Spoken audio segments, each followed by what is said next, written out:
The word peer refers to experts within a specific discipline: nursing, history, speech-language pathology, engineering, biology, and so on. So if you work in the field of chemistry, other chemists are your peers. When a chemist conducts an experiment, then writes up his results for a chemistry journal, he then sends the manuscript of his article to a journal. In this case, he might send his article to the Journal of Organic Chemistry. The editor of the journal will look at the article and make sure the topic of the article is right for the journal. Then the editor will send the chemist's manuscript to 3 other experts in chemistry. These experts will read the manuscript and give feedback to the editor.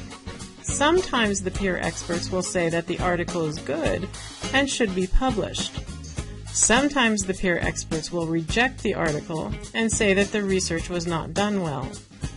Or sometimes the peer experts will say the article is good but needs some revision.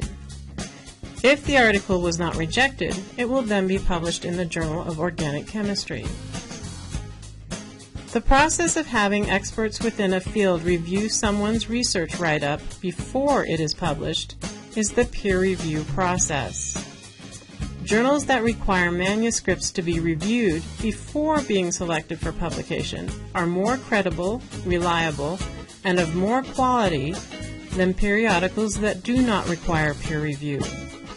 This is why scholars and students often like to use peer-reviewed journals for research, because they know that the information was reviewed before it was published.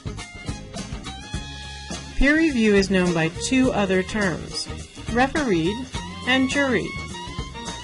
When you see the term refereed, think of referees that throw penalty flags in football games, or who determine whether a football play is good or bad. In the scholarly world, referees read articles and determine whether the articles are good or bad, and thus whether or not the article should be published. With the word juried, think of a judge and jury listening to a court case. In the scholarly world, a jury or several judges will determine whether an article is good or bad and whether it should be published or not. The best kind of peer review process is called a double-blind peer review.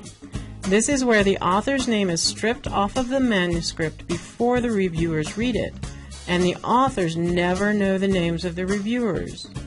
This allows for the least amount of bias. Just a quick word of caution before we end. Peer review helps readers, that's you, identify good articles for sources of information. However, just because an article has gone through the peer review process, there is no absolute guarantee that the research is good. So that means you always have to read articles with a critical eye, so you yourself can determine whether the research is good.